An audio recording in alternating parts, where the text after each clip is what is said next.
네, 여러분, 안녕하세요.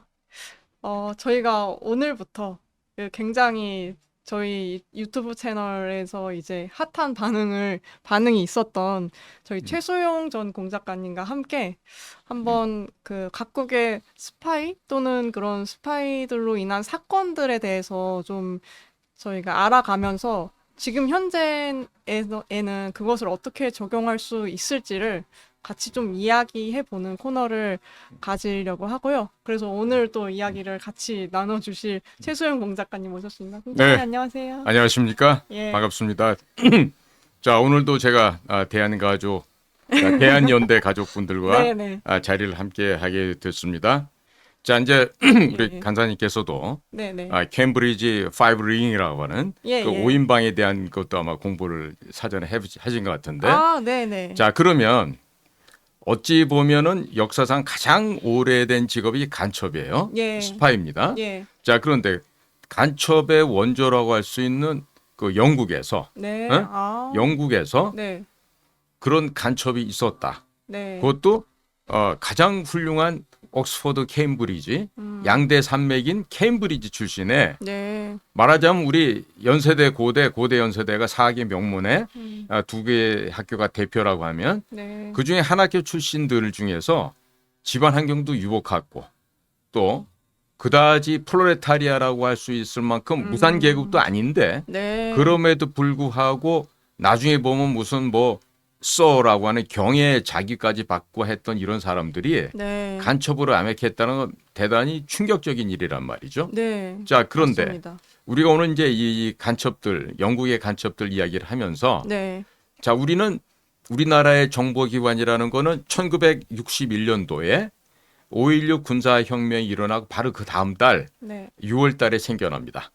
정확하게 1961년 6월 10일 날 중앙정보부가 탄생을 음, 했습니다. 1961년 6월 네, 10일. 네. 예, 그리고 79년도 10월 26일에 박정희 대통령이 당시 중앙정보부장이었던 김재규의 총탄에 의해서 서거하시는 그런 또 비극이 발생을 했고 네, 그 이후에 1979년 12월 12일 날 네, 한남동에 있는 육군참모총장 공관에서 총격전도 벌어졌었고 또 삼각지했던 육군본부 벙커에서도 총격전이 벌어지면서 네, 당시 참모총장이었던 정승화 씨가 체포되는 일이 벌어졌고 어, 온당한 정당한 체포였다고 얘기하는 사람이 있는 반면에 그것은 불법이고 하극상인 군사 쿠데타였다. 음, 이렇게 또 얘기하는 사람들이 있었어요. 네, 어찌 됐든지 간에 그런 혼란을 겪으면서 해는 1980년은 넘어갔고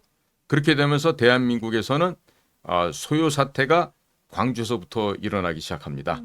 물론 79년도에 박 대통령이 서거하던 10월 26일 이전에 직전에도 부산 마산에서 부마 사태라고 하는 일이 나서 당시 군이 그 소요 사태를 진압하기 위해서 파견됐던 적이 있었습니다.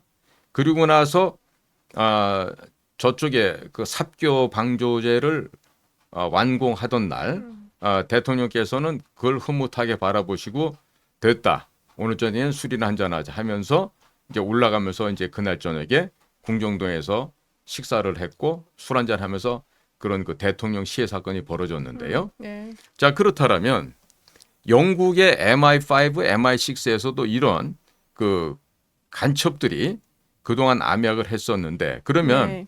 대한민국은 61년도부터 지금까지 따져보면 63년이 됐습니다. 음, 올해로. 창설돼서 지금까지 온 그렇죠. 시간이, 예, 오면서 박정희 대통령 서거 이후에 중앙정보부는 즉 KCIA가 네, 국가안전기획부로 이름을 바꾸게 됩니다.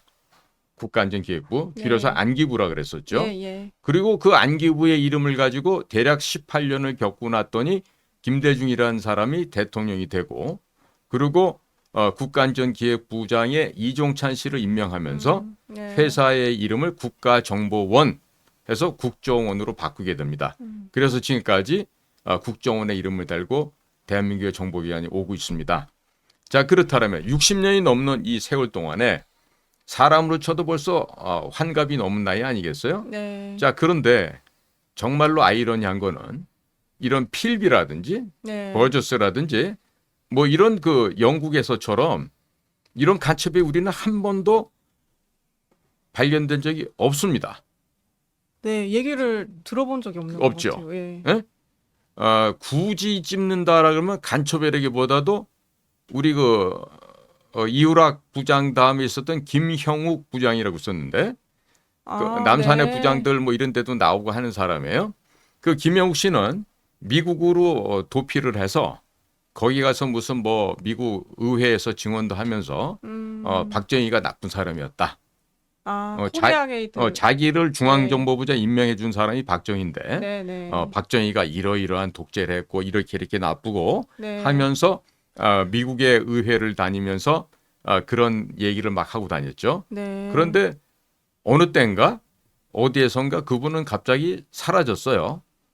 일설에 의하면은 뭐 우리 중앙정보부의 특수요원들이 가서 제거를 해서 뭐 없애버렸다. 뭐 이런 설이 있고 뭐 아, 확인된 게 아닙니다. 그런 네. 설이 있었고 그리고 뭐 어디서 자연사를 했다. 근데 어디서 자연사했는지 모른다. 이러면서 네. 현재도 그 김영욱 씨 같은 경우는 묘가 없는 걸로 알고 있습니다. 아, 자, 그러니까 예, 예. 그런 경우는 적국을 위해서 일한 케이스는 아니고요. 그러니까 적국을 위해서 필비나 뭐 네. 블런트나 뭐 버지스 이런 사람들처럼 영국의 간첩들처럼 이 사람들은 소련을 위해서 일을 했고 또 동독을 위해서 또 협조를 했고 네. 이런 간첩들이었는데 아직 우리나라엔 그런 게 없어요. 그래서 오늘 이런 그 영국의 케임브리지 5인방 스파이 얘기를 하면서 네, 네. 우리가 짚어봐야 될 부분들은 자 그렇다라면 대한민국 사회에서도 분명히 군대도 정보를 다루는 기관이 있고 또 국가정보기관으로 지금 국가정보원, 국정원이 있잖아요. 예, 예. 그러니까 과연 우리나라 국정원에는 저런 그 필비 같은 사람, 블런트 같은 사람, 케인 크로스 같은 사람 네. 이런 사람이 우리나라에는 없을까? 한번 우리 생각해 볼 수 있죠. 생각해보는 시간이 되었으면 좋겠습니다. 네. 네. 자 그러면요. 네. 이 케임브리지 5인방, 케임브리지 5라 그러잖아요. 네, 네. 뭐 다른 데선 더 케임브리지 5 링 이렇게 둥그렇게 된 그런데 이 사람들이 지금 뭐냐면 영국의 명문 대학인 케임브리지 대학교의 출신인 소련의 간첩, 네. 소련의 간첩으로 포섭되었던 5명을 지금 지칭하는 거란 말이에요. 예, 예. 자 그러면 이 사람들의 이름을 보면은요. 전설에 있는 그 킴 필비라는 사람이 있고 킴 또 필비. 앤서니 블런트, 예. 그다음에 가이 버저스, 네. 또 도널드 맥클린, 네. 또 존 케인 크로스 이런 사람들이 있어요. 근데 이 사람들이 보면은 그 우리 이제 미국에도 보면 이제 UCLA라 그러면 이제 그 캘리포니아주에 있는 그 남가주 종합대학을 UCLA라 그러잖아요. 네. 근데 거기 보면 이제 UC 버클리라 그러고 UC 샌디에고라 그러고 이렇게 얘기를 하더라고요. 그건 뭐냐면 버클리라는 그 작은 시티에 있는 UCLA는 UC 버클리라고 부르고 샌디에고에서는 UC 샌디에고 이런 식으로 부르는데 마찬가지로 이 캠브리지 안에도 출신이 따라서 트리니티 홀이냐 혹은 네. 트리니티 컬리지냐 네. 어느 쪽 출신이냐 뭐 이런 얘기가 있어요. 그런데 트리니티 홀 출신은 도널드 맥클레인이 한 명이었고 네. 나머지 뭐 킴 필비나 블런트 뭐 가이 버저스 이런 사람들은 모두 트리니티 컬리지 출신이라고 그럽니다.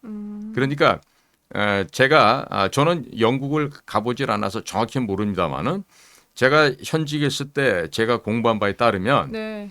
영국은 지금 현대 사회로 넘어왔어도요 여전히 그 보이지 않는 왕실과 네, 네. 그 공후 백자나무로 분류되는 그 귀족 계급이 귀족들. 있고 예. 그 다음에 케임브리지나 옥스퍼드를 가느냐 못 가냐 이것을 가지고 굉장히 신분이 나누어지기도 하는 그러니까 보이지 않는 계급. 이 보이지 않는 유리창 유리벽 네. 그러니까 그 글라스 실링이라 그러죠 네. 유리 천장 같은 게 분명히 존재하는 사회라고 저는 생각이 들더라고요. 예 그리고 네. 저도 이렇게 사실 MI5다 MI6다 그러는데요.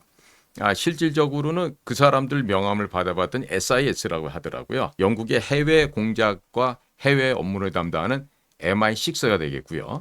그다음에 MI5 같은 경우는 네. Domestic Affairs 해서 국내 업무를 관장하는 그런 조직을 MI5라고 그럽니다. 아, 그러니까 6랑 5의 차이는 네, 네. 해외냐 그러니까, 국내냐 예, 뭐 그러니까 이런 이제 거군요. 예를 들어서 우리가 인터넷 검색하다가 예, 예. 잘 모르는 분 MI6를 보고 M16이네요. M16이라고 발음하는 분도 있는데 그건 아니고 아, 네, 예, 네. MI6입니다. 네. 그리고 원래 이름은 SIS라는 거. 아, 원래 이름은 네, 그러니까 SAS. 미국 같으면은 네. 어떻게 우리가 함수 관계를 볼 수 있냐면 MI6는 CIA, Central Intelligence Agency, 미 중앙 정보국에 해당하고 네. 그다음에 MI5 같은 경우는 FBI, Federal Bureau of Investigation 해서 연방 수사국에 해당이 되겠죠. 그러니까 FBI와 CIA는 그렇게 구분할 수 있는데 네. 통상 이렇게 구분을 하잖아요. 제가 그러다가 실제로 현업에서 네. CIA 친구들한테 한번 꾸지람을 받은 적이 있어요. 어떤 식으로? 뭐냐면 예. 그때는 언제냐면 이명박 정부였고 예, 예. 과거 10년 동안에 한미 간에 특히 정보기관 간의 협조가 너무너무 안 됐던 겁니다. 아. 너무너무 안 됐고 예, 예. 그러다 보니까 미국에서도 굉장히 답답해 했었어요. 그리고 이명박 정부가 출범하고 몇 개월이 되지 않아서 CIA 담당하고 있던 주무 담당관이 그 전라도 사람이었는데 그 영어를 하는데도 그 캐나다 3년, 미국 3년을 갔던 분인데도 네네. 영어가 잘 안 돼요. 어? 예. 그러니까 영어가 unavailable 한 거예요. 그래서 네. 당시 우리 위에 보스가 네. 오늘부터 미스터 제 당신이 이 일을 맡아서 해줘. 아. 이렇게 해서 이제 갑자기 네. CIA를 제가 담당하게 됐어요. 그러고 났더니 CIA에서도 이제 한번 보자. 그래서 상견례를 하는 자리에서 네. 우리 쪽 3명, 그쪽 3명이 나갔죠. 가서 얘기를 하면서 네. 자, 과거 10년 김대중과 노무현을 잊어버려라. 음. 그리고 네. 이제는 미국과 한국 간에 본연의 한미 상호 방위 조약도 있고 특히나 우리 중앙정보부 때부터 CIA하고 이름도 같지 않았냐 그 당시는. 우리는 KCIA, 너희는 여전히 CIA. 네. 그러니까 같은 중앙정보국 요원으로서 허심탄회하게 협조를 하자. 자, 그래서 앞으로는 내가 전 나체로 네이키드 스테이터스로 너희들이 요구하면 내가 다 주겠다. 네. 필요한 부분에 있어서. 그러니까 너네들도 우리한테 그렇게 협조를 해다오. 그렇게 해서 이제 그날 3차까지 갔습니다. 우선 여자 나오는 술집을 간 게 아니고 네. 압구정동에서 만나서 술을 먹다가 어. 2차, 3차로 하면서 CIA 분들이 CIA하고 그래서 예. 강남 압구정도 모 술집에서 예, 예. 횟수를 3차까지 하면서 예. 그날 술을 얼마나 많이 먹었나 몰라요. 그러니까 그 친구들도 거의 고주망태가 되고 네. 저희 쪽 요원들도 거의 뭐 반빈사 상태까지 될 정도 술을 마시면서 네. 얘기를 하다가 갑자기 우리 쪽 모 인사 얘기를 하는 거예요. 그 사람 얘기를 본의하게 했는데 그때도 CIA가 묻기를 그러는 거예요. 그 사람 도대체 월급을 얼마를 받길래 미국에 가족들이 다 나와 있나? 집도 상당히 좋은 집을 살고 네. 물론 미국이니까 자동차 당연히 굴려야 되겠고 근데 제가 그래서 웃으면서 그랬죠. 너희나 우리나 급여라는 거는 너도 알고 나도 하는 거 아니냐. 그리고 우리가 공작근무로 활동비 할 때는 그건 우리 급여로 쓰는 게 아니라 다 그냥 말 그대로 활동하는 그 활동비 공작근무로서 나와서 네. 쓰는 거지.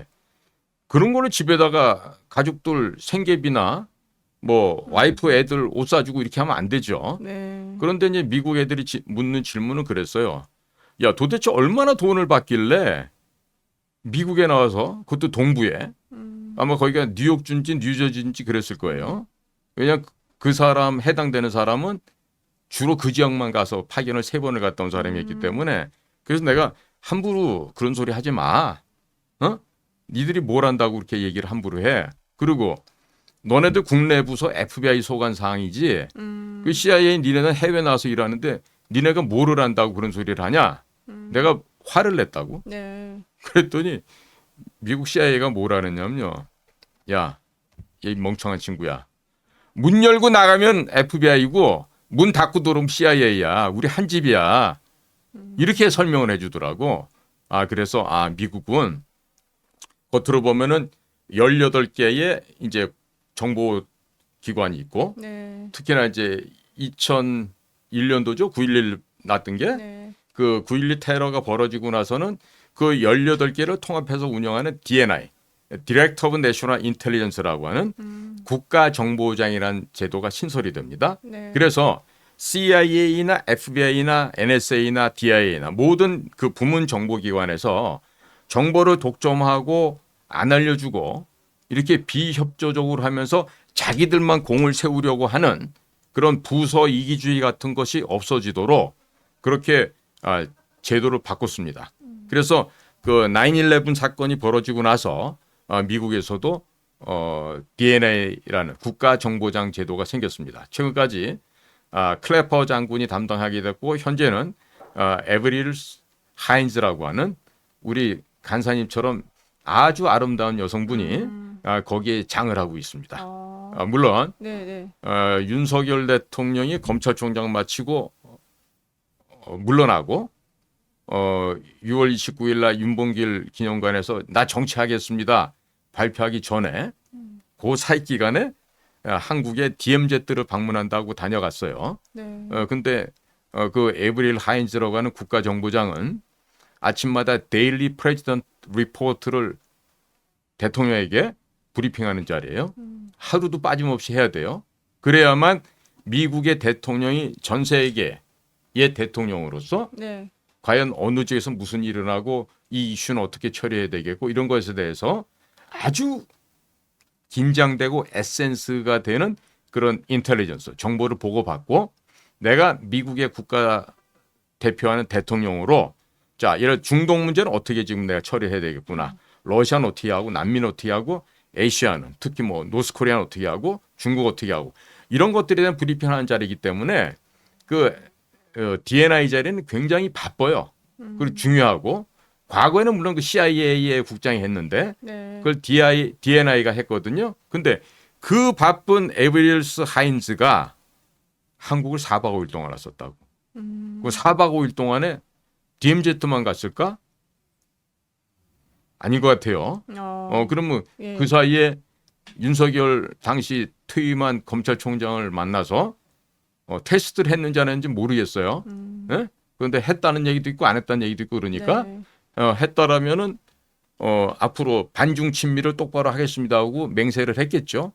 그러니까 대통령이 될 수 있었겠죠. 네. 만약에 나도 문재인처럼 계속해서 중국은 큰 산이요, 한국은 작은 산이니까 중국 형님들 따라갈게요 그랬으면 대통령이 아마 안 됐을 수도 있지 않았을까요? 이런 생각을 하게 됩니다. 네. 자, 그러니까 예. 얘기가 조금 곁으로 샜는데요. 그래서 네. 이 영국의 케임브리지 저 5인방들은요. 예. 시기적으로 보면은 1930년대에서 1950년대 네. 그다음에 어떤 사람은 70년대가 되고 나서야 이제 간첩으로 밝혀진단 말이죠. 그거는 엄청 나중에 이후에 그렇습니다. 밝혀진 그러니까 거죠. 예. 저 얘기들은 뭐냐면 저 시절은 네. 우리가 되돌아보면은 우리나라 어느 시절에요? 일제 36년 통치 기간이었겠죠. 네. 그러니까 당시로서는 지금으로 보면 정보를 첩보로 수집해서 타전하는 것도 띠띠띠띠띠 하는 모수보를 친다든지 네. 여러 가지로 불편하고 뭐 예를 들면 뭐 비둘기 다리에다가 비둘기요? 말아서 날려보내는 방식도 썼던 어떻게 보면은 지금하고 비교해 본다라면 저희 애날로그의 시대니까 네. 디지털화 안 돼 있잖아요. 네. 그러니까 지금에서 보면은 상당히 낙후돼 있는 방식이라고 우리가 생각할 수 있는데 그 당시로 보면은 네. 저 사람들은 갖가지 방법으로 그것을 갖다가 소련 모스크바에 보고를 하고 했었을 거예요. 네. 네? 그래서 우리가 이제 저 시절은 보잖아요. 그러면 우리가 첩보 수집할 때 네. 가장 중요한 게 엿듣는 겁니다. 엿듣는 거. 우리가 도청한다, 감청한다 이런 말 하죠. 네. 그러니까 다른 나라 대사관의 통신선에 뭔가를 이렇게 연결을 해서 그 사람들이 무슨 얘기를 하고 있다는 걸 엿듣는 거죠. 네? 그러니까 사실 대사관이라는 곳은 치외법권 지역이면서 그 나라의 주권이 확립되어 있는 그 공간이라 하더라도 반드시 그곳을 그 주재국 내에서는 방첩기관이나 전문 도청꾼들을 이용해서 하여튼 수단과 방법을 안 가리면서 도청을 합니다. 자, 예를 들면 이런 방법이 있어요. 총알에다가 네. 그 전파를 갖다가 송신할 수 있는 그 역할을 하는 걸 해갖고 그쪽 건물에다 쏴서 총알을 박히게 해서 거기서부터 나오는 소리를 듣고서 도청하는 방법도 있고요. 총알에서 나오는 예, 예. 소리를 그러니까 듣고요. 총알에다가 예, 예. 그런 그 무선 그 송수신 장치를 달아갖고 아, 그렇게 쏴서 해서? 예. 자, 예를 들면 옛날 같으면 이제 나무로 된 집도 있고 뭐 이렇잖아요. 네. 그럼 그렇게 총알이 박히준 데 총알을 쏴요. 네. 그렇게 해서 거기서 해서 내부에 들리는 얘기가 듣고 음, 아니면 그럴듯하게 시계나 음, 뭐 이런 예쁜 무슨 뭐 장신구나 네. 이런 걸 갖다 선물을 해요. 네, 네. 뭐 개인적으로 하면 그러니까 예를 들어서 무슨 경축일이다 뭐 해서 그 나라에서 리셉션하고 파티를 할 때 아우 대사님 참 오늘 귀국에 무슨 명절인데 축하드리면서 선물을 갖다 줘요. 받아보니까 시계지. 아, 멋있어. 네, 어? 네. 그럼 시계도 딱 걸어놔. 그 시계 안에 도청기가 있는 거예요. 아, 예. 또 그런 식으로 도청하기도 하고 네. 또 대사님 집에서 일하는 여자 하인을 매수를 해서 네. 대사님이 신고 다니는 신발 그걸 빼다가 네. 신발 뒷굽 있잖아요. 네. 뒷굽을 살짝 벌려서 그 안에다가 도청기를 넣어서 그렇게 해서 다시 감쪽같이 오, 마무리해서 집어넣어서 다시 돌려주면은 이제 대사가 그 신발 신고 다닐 거 아닙니까? 네. 그럼 대사가 다니면서 하는 얘기가 다 들어오게. 다 들어오는 거죠. 음, 그런 방법. 혹은 또 우리 배관공들이 또 신분가장을 해서 네. 무슨 뭐 특히 비가 많이 오는 날 네. 이런 날 가가지고 아무래도 물이 뭐 어디 새는 것 같습니다 하고 네. 핑계를 대고서 네. 그 주재국 대사관에 배관구를 타고 도청기를 집어넣어서 그런 식으로 해가지고 내부에서 벌어진 얘기를 염탐하기도 하는데 자 그것도 좋지만은 소련이 그 당시엔 소련 아니에요? 네, 러시아가 아니고 소련이 왜 사람을 이용했겠어요? 사람을 이용하는 건요. 우리가 보통 인적 정보라 그래서 휴먼 인텔리전스 우리 보통 휴민 투 휴민 예, 투 하잖아요. 예, 예. 그러니까 휴먼 인텔리전트를 얘기하는데 이 인간 정보야말로 가장 소중한 자산입니다. 첩보전 정보전 하는 데 있어서는 그러니까 어떻게 하면은 고위직에 있는 사람들을 포섭을 해서 이 네. 사람들이 내부에서 벌어지는 얘기를 그 사람들의 입을 통해서 직접 나오고 네. 또 그 사람들이 직접 수집한 내부 문건 이런 것들을 가져다가 본국에 보고하는 거죠. 물론 그 당시에는 제록스가 발달이 안 돼 있었던 시기이기 때문에 네. 주로 어떻게 했냐면 그 필름 카메라를 갖고요. 소형 카메라가 있습니다. 넣었다 뺐다 하면 이게 한 번씩 이걸 그 옛날에 이 뭡니까? 돌려야지만 이 필름이 한 장씩 넘어가게 돼 있던 시절이니까 네. 그래서 옛날에 첩보영화 보시면은 네. 네모나게 생긴 그런 걸 이렇게 꼈다 뺐다 하면서 한 장씩 찍어요. 그런 식으로 해서 이제 카메라 롤을 만드는 다음에 거기 찍힌 자료를 그대로 보내는 이런 식의 첩보 활동을 했던 거죠. 자, 그래서 이 사람들은요, 뭐 케인 크로스다, 필비다 여러 가지가 나오는데요. 네. 특히나 이 사람들은 이제 케인 크로스 같은 경우는 자기가 네. 나중에 정식적으로 내가 간첩이었습니다. 예? 그리고 또 영국 정부 기관에서도 공식적으로 이 케인 크로스라는 사람이 꼭 이게 5인조의 일원이었다.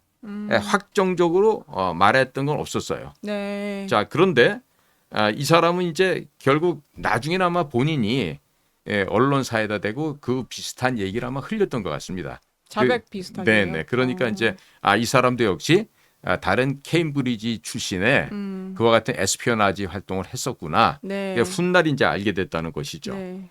자, 그런데 과연 밝혀진 것만 5명이지 5명밖에 없었을까요? 전 그렇게 생각 안 합니다. 그런 생각도 해볼 수가 네, 있겠네요. 네, 예. 네, 근데 이 사람들이 네. 다 네. 지금 명문가 출신이잖아요. 어떻게 보면 그렇습니다. 가이 버제스도 보니까 뭐 네, 육군, 해군 그런 군장성들을 이렇게 배출한 집안이고, 그렇죠. 네, 뭐 킴펠비도 그렇고, 네, 예, 앤서니 브런트는 그냥 귀족 음, 집안이고, 네, 근데 어떻게 그 자, 그러면 공산주의로 예. 지금 우리 간사님 말씀처럼 예, 예. 이 사람들은 집안 배경도 좋지요. 그렇죠. 그리고 머리도 좋고 공부도 잘해서 캠브리지라는 예. 영국에서도 선택된 사람만 갈 수 있는 대학을 갔습니다. 예, 예. 하나 남부를 게 없습니다. 그렇죠.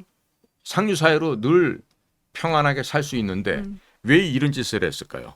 자, 그렇다면 우리는 우리나라에 잠깐 시야를 돌려서 과거에 보면은 예. 대한민국의 간첩의 산실, 간첩의 본고장, 그것은 바로 서울대학교였습니다. 지금은 법인으로 돼 있지만 네. 예전에는 NSU라 그랬어요. National Seoul University라 그래서 영어로 NSU인데 네. 교문에 보면 지금도 교문이 아마 그대로 있을 겁니다. 국립서울대학이라고 하는 이니셜 기억, 시옷, 디귿 이걸 해서 네. 우린 그때도 뭐라고 했었냐면요. 국립서울대학교가 그 뜻이 아니라 계집, 술, 돈. 어? 그런 얘기가 있었다고요? 네. 아, 아니면은 네. 희한하게도 네. 공산당하고도 인설이 딱 맞아요. 예? 그래서 네. 아, 그걸 그렇게 네. 그 인이 그러니까 1974년도에 지금의 네. 신림동 산 1번지 관악 캠퍼스로 이전하기 전에는 네, 네. 서울대학이 공대는 공릉동에 있었고 아. 그다음에 물리대는 연건이라 해서 지금 서울대학병원 네. 맞은편에 지금 방송통신대학 있죠. 네, 네. 마로니에 그 위치에요? 공원인데 네. 예, 거기가 우리 물리대 선배들이 공부하던 데고 예, 예. 다 그랬어요. 네. 뿔뿔이 흩어져 있었습니다. 네. 그랬다가 이제 이놈들이 항상 뭐 간첩짓을 잘하고 지하당을 많이 만들어서 박정희 정권에 대항하는 짓들을 많이 하다 보니까 네. 당시 박정희 대통령이 지방 순찰하러 다녀오시다가 관악산을 이렇게 지나오다 보니까 골프장이 근사한 게 있었대요. 네. 야, 저기 어디냐 그랬더니 비서관들이 예, 거기는 저 삼성의 이병철 회장의 그 사유지인 골프장입니다. 네. 그랬더니 그거 어떻게 좀 잘 마련 좀 해보거래 하셨던 모양이야. 네. 그래서 서울대학교 단과대학을 의대만 연건동에 그대로 두고 네. 그다음에 농대만 그냥 수원에 그대로 두고 나머지 것들 공대, 자연대, 사회대, 뭐 인문대 이런 사범대학 이런 걸 예. 전부 다 관악 캠퍼스에 몰아넣었던 거예요. 그래서 74년도부터 네. 그 질퍽거리던 흙길을 건너서 지금도 보면은 관악구청을 넘어서 고갯길 하나 넘어서 가야 서울대학교 정문이 나옵니다. 네. 그러니까 이제 그렇게 산골에다가 집어넣었죠. 아. 자, 그런데 예, 예. 간사님 생각해 보세요. 이 5명들 보면은 첫 번째가 뭐냐면 출신 성분이 좋다예요. 굉장히 좋다. 좋아요. 예. 어? 그다음 상류 사회의 엘리트들이에요. 예. 공부도 잘했고 집안도 좋아요. 예. 근데 이 사람들은 조국이 따로 있었던 거야. 뭐냐? 이데올로기의 조국, 이념의 조국이 소비에트 연방이었던 거야. 그러니까 이 사람들은 그 공부 잘하는 애들이 헛똑똑이라는 말 들어보셨죠? 네. 예? 지교에 지가 빠지고요. 그러면서 이 사람들은 영국보다 더 좋은 데가 있을 거야. 이상향을 생각한 거예요. 무산계급 독재에 의해서 통치되는 네. 러시아 같은 공산주의 사회가 정말 우리 인류가 지향해야 될 극상의 사회 구조가 아닐까. 이런 환상에 빠져 있었고 네. 또 그런 환상에 빠져서 지식인약 하고 있는데 필비 같은 사람이 먼저 포섭이 돼서 꼬시기도 했고 또 러시아에서 파견한 간첩들 네. 이런 사람들이 꼬시기도 했고 이렇게 하면서 이들은 그 꼬임에 넘어가게 되는 것이죠. 자, 그러니까 이 사람들은요. 상류사회 배경에다가 높은 아카데미 백그라운드가 있고 그렇게 해서 영국의 핵심 부서에 들어갑니다. 예? 네. MI5도 가고 MI6도 가고 막 했죠. 예, 예. 외무성 같은 데도 근무를 해보고 예. 그러니까 보통의 양질의 첩보를 빼내는 게 아니겠죠. 그러니까 영국의 시민이라 하더라도 이 사람들처럼 그런 고급스러운 문건에 접근할 수 있는 억세스 할 수 있는 게 없어요. 근데 이 사람들은 그런 게 있었죠. 예. 그러니까 그렇죠. 얼마나 모스크바 크렘린궁에서 기뻐했겠어요. 이 사람들이 물어다주는 정보를 보면서. 예. 자, 그러니까 내역들을 잠깐 좀 대별해 보면요. 킴 필비나 또 가이 버지스 같은 사람들은 이 해외 정보기관을 했다고 하는 MI6에서 네. 그 내부 정보를 갖다가 부지런히 퍼다 날랐어요. 정말 그 영국 입장에서 보면 죽일 놈이고 네. 모스크바 소련의 입장에서 보면은 너무나도 사랑스러운 사람들이었던 거죠. 네, 예. 그다음에 앤서니 블런트 같은 사람은 국내 정보부라 하신 MI5 네. 그 내부의 정보를 열심히 물어다 날랐고 그리고 존 케인 크로스 같은 사람은 영국에 보면요. 이 MI5, MI6 말고도 네. 암호 해독을 하는 다른 기관이 또 있습니다. 네, 네. 미국으로 말하면 이런 데 어디냐면요. NSA가 바로 여기 해당돼요. 미국에는 국가안보국에서 내셔널 시큐리티 에이전시라는 게 별도로 있는데요. 옛날에 우리가 컴퓨터 처음에 뭐 이렇게 지금처럼 펜티엄이 나오기 전에 네. 그런 시절에도요. 이 NSA 같은 경우는 이 날마다 확인하고 검증하는 그 정보량이 50톤짜리 트럭으로 하루에 500대가 나온다 그랬어요. 종이로 문서로 뽑아낼 경우에. 정보의 하루의 정보량이요. 네. 어마어마하죠. 예. 이게 뭐냐면 전 세계에 지금 영연방으로 지금 현재도 파이브 아이즈가 있잖아요. 마찬가지로 영국 연방에 해당되는 미국, 영국, 캐나다, 호주, 뉴질랜드 여기를 제외한 또 다른 추가로 5개국이 더 포함돼요. 현재 우리도 거기 포함되어 있는데 그게 네. 소위 말하는 에슐런 네트워크라는 겁니다. 에슐런. 에슐런이라는 거 찾아보시면은 네. 소위 말해서 하늘에 떠돌아다니는 이런 그 전파 통신 내용들을 예. 다 이렇게 쭉쭉쭉 빨아들여 갖고요. 전부 다 문서로 기록할 수 있는 그 기능을 갖고 있어요. 그러니까 예를 들어서 예. 우리나라에 작년에 왜 한번 대통령실을 무슨 미국 사람들이 도청했다고 예, 난리쳤죠. 그런 얘기가 있었죠. 근데 그 사람들 늘 하는 일이에요. 그럼 우리나라 대통령실만 도청할까요? 영국 왕실, 영국 수상실, 프랑스 엘리제궁, 모스크바의 크렘린궁, 다 독일에 그냥, 다 하죠. 다 합니다. 그 담당하는 주역들이 에슐론이라는 거예요. 그래서 그 에슐론과 함께 네. 그 수많은 얼마나 많은 사람이 미국 NSA에서 근무하고 있는지는 그 사람들도 몰라요. 오. 그래요. 그러니까 그래서 이미 그냥 다 도감청 예, 당하고 있는 거네요. 그럼요. 모든 주요 전 기관들이. 세계는 예. 미국의 NSA가 이게 다 쳐다보고 있다고 생각하는 게 속편해요 오히려. 그래서 NSA를 갖다가 걔네들 뭐라고 또 조크를 하냐면 No such agency라서 그런 기관은 없어 이렇게 얘기합니다. 새삼스럽게 그러니까 작년에 그런 일로 대통령실 뭐 도청했다고 난리칠 때요. 예, 예. 아마 미국의 NSA나 미국의 CIA 같은 데서는 그랬을 거예요. 뭐라 그랬을까? 얼마나 우리를 갖다가 냉소적으로 그러니까 참 애처롭게 봤겠죠. 네. 예. 뭘 참. 대단한 발견을 한 것처럼 그럼 기사가 났네. 뭐 이런 일상사인데 에브리데이 있는 일 가지고 예. 쟤들 왜 저렇게 호들갑을 떨지? 아. 이런 생각을 아마 했었을 거라고 생각을 합니다. 네. 그 저는 또 네. 이걸 보면서 네. 지금 이 5명이도 보면은 어떤 비밀 그 서클 같은 거 그걸 통해서 이렇게 만나서 이렇게 됐다고 하는데 네. 이제 공 작가님께서도 음. 어떤 과거에 그런 네. 제의를 받으셨다고요. 학교를 다닐 그렇죠. 때. 저도 예. 이제 대학을 가서 보니까 예, 예. 당시 우리 서울대학 내에는 지하 소위 말 언더서클이라는 게 예, 예. 문학, 역사, 철학 해서 앞에 이니셜로 문사철로 문사철. 하면서 예. 3개 파트로 하는데 예. 그렇게 해가지고 의식화 훈련을 시키면서 그 중에 좀 가능성이 많다.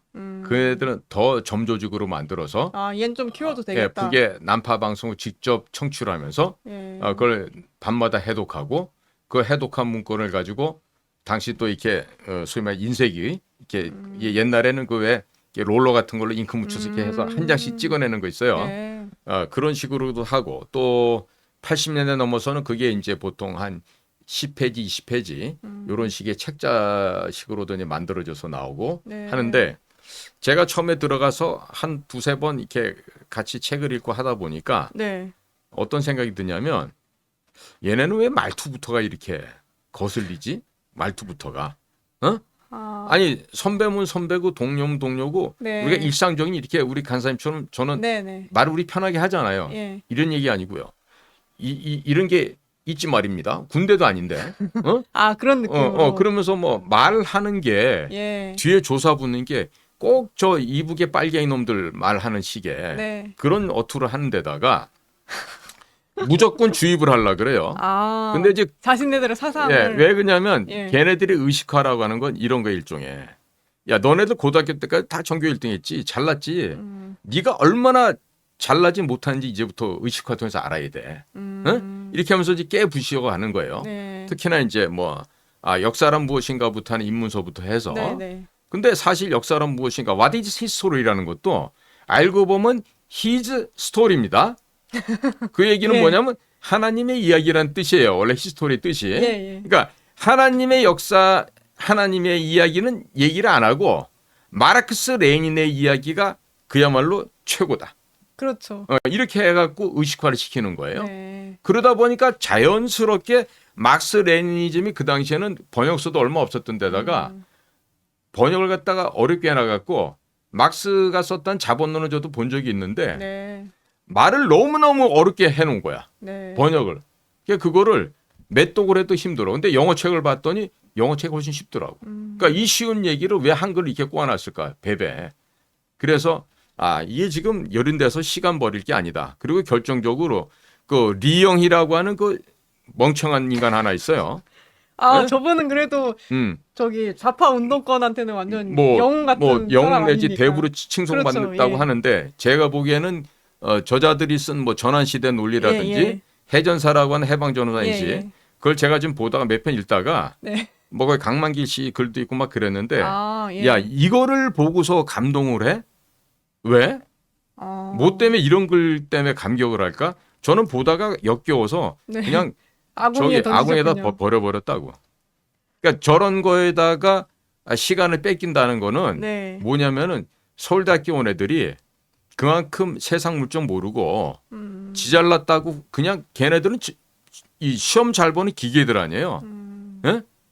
그냥 주면은 풀고 네. 틀린 건 맞히고 그 기능이 좋은 거지. 걔네들이 무슨 인성이 뛰어난다든지 윤리 도덕이 확실히 있고 세계관이 있고 역사관이 뚜렷하게 잡혔다는 그런 건 전혀 아니에요. 네. 그러니까 그런 속에서 야 우리를 밝은 빛 광명의 세계로 인도해 주는 거는 뭐다? 어버이 수령의 사상, 주체 사상이고 막스 레니니즘이고 자본론이고 이래가면서 한국에는 리영희 같은 사람이 쓴 해전사, 네. 아니 전환시대 논리 뭐 이런 게 우리의 교과서처럼 이용이 됐던 거예요.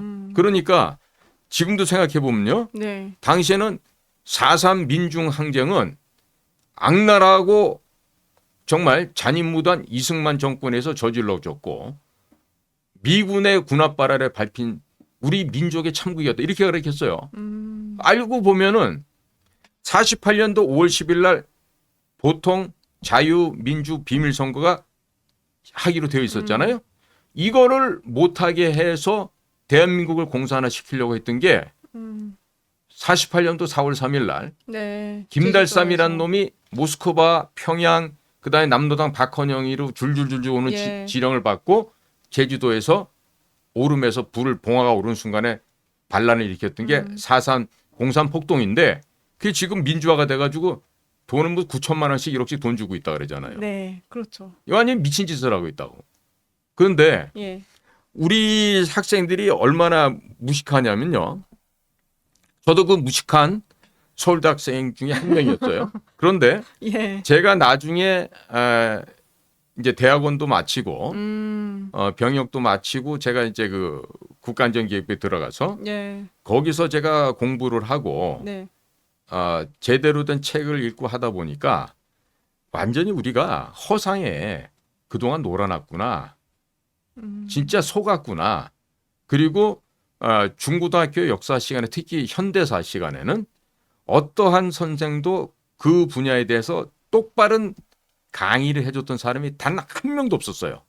제가 다니던 학교에서는. 네. 근데 물론 저만 그랬겠어요? 다른 학교도 마찬가지겠죠. 그러니까 우리 7, 80년대에 중고등학교에서 역사를 가르쳤던 선생들은 정말로 한번 심각하게 반성 좀 해야 돼요. 응?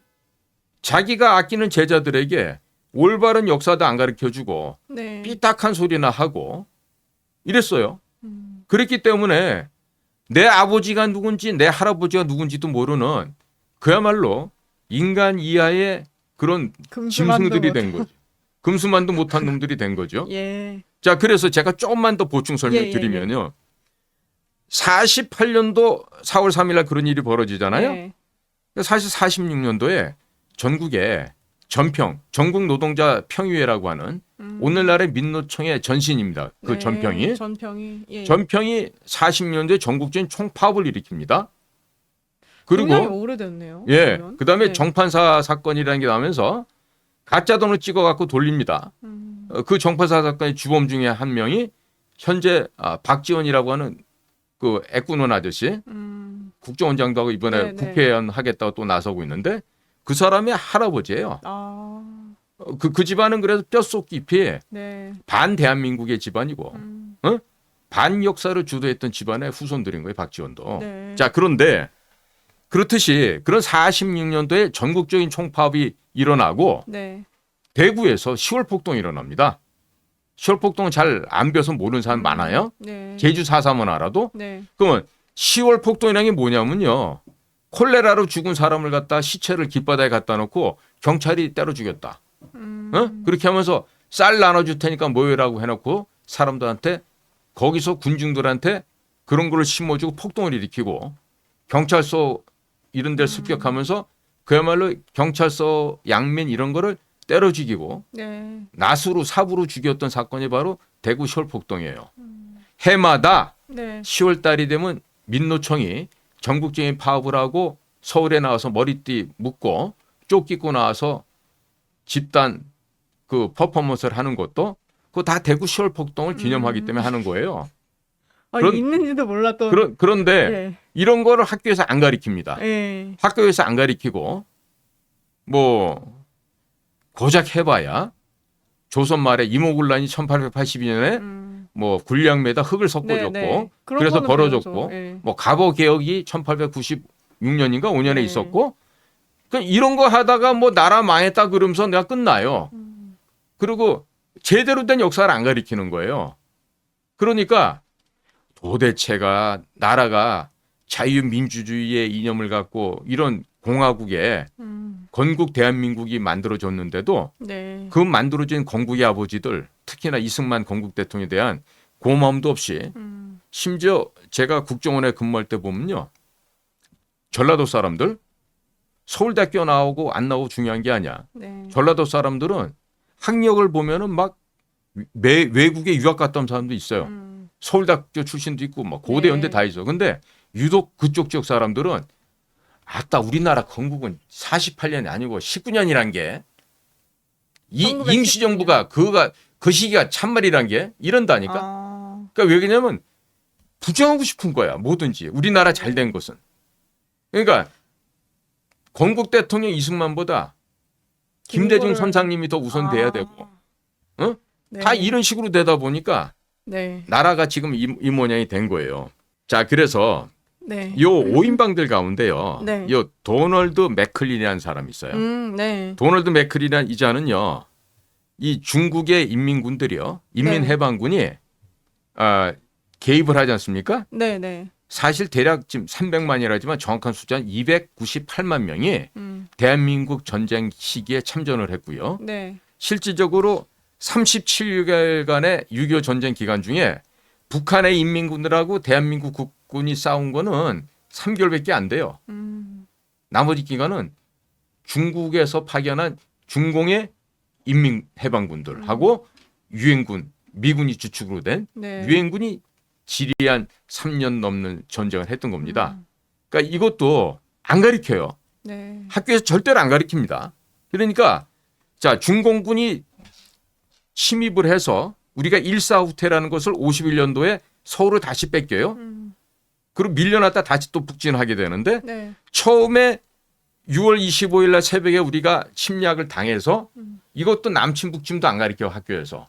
북에서 남쪽으로 쳐내려면 남침이고 남에서 북으로 쳐들어야 북침인데 이놈의 전교조라든지 이상한 선생들이 북침인 것처럼 얘기를 해요. 그리고 남침에 대한 정확한 정의를 안 주니까 네. 아 남침은 남쪽에서 침략해서 올라가면 이게 남침이구나. 이렇게 생각하는 어리석은 아이들이 있어요. 그 애들이 지금 50대, 40대 애들이야. 전교조 교육받은 애들. 응? 그걸 그러니까 헷갈려하는 사람들이 그러니까요. 많죠. 그러니까 예. 이 시간 빌어서 말씀드릴게요. 남침은요.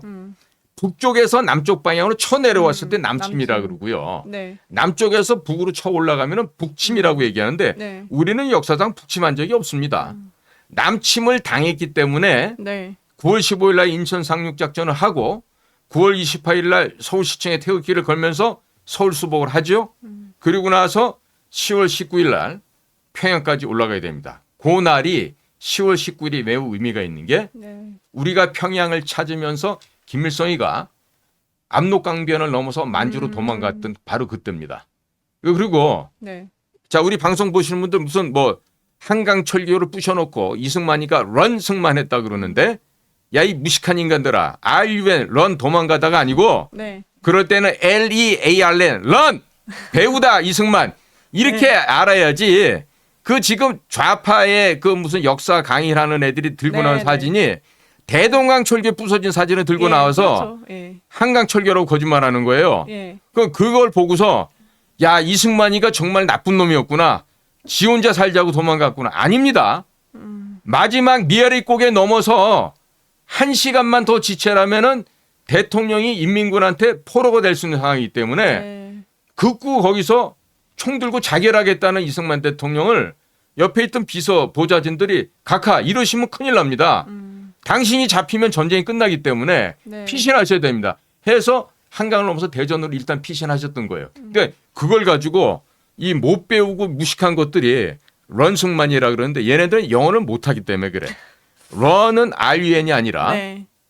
not A, but B 아시죠? A가 아니라 B다라는 거. 영어 구문에 나오잖아요. 네. 그러니까 너희들은 run이 아니고 LEARN 배우다라는 뜻의 run. 네. R 사운드가 안 되기 때문에 아마 그럴 거예요. 좌파 애들은. 그러니까 이런 것처럼 이 영국의 간첩들 중에서도 네. 이 도널드 맥클린이라는 자가 중국 군대가 한국 전쟁에 개입하는데 상당 부분 공헌을 했다 그럽니다. 네. 그러니까 우리 입장에서 보면은 거시기한 놈이죠. 그렇죠. 예. 예. 어떻게 우리로 보면. 볼 때 굉장히 불편한 사람이에요. 네. 그러니까 사실 뭐 이런 사람들에까지 우리가 뭐 별로 우리가 좋게 봐줄 일은 없는 것 같습니다. 그러니까 이 도널드 맥클린이 6.25 전쟁 관련된 기밀 정보들을요 네. 빼서 네. 소련에다가 전달해 줬고 그걸 통해서 아마 굉장히 뿌듯했던 것 같아요. 그러니까 이게 확실하게 소련이 심어놓은 간첩이 맞죠. 네. 그렇죠? 그러니까 이런 걸 보고서 우리가 헷갈려한다. 그렇게 하면 안 되겠죠.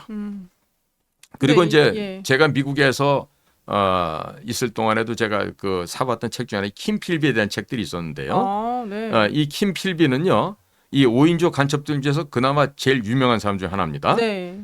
킴 필비에 관련돼서 쓴 거는 뭐 위대한 스파이 뭐 여러 가지 책들이 많은데요.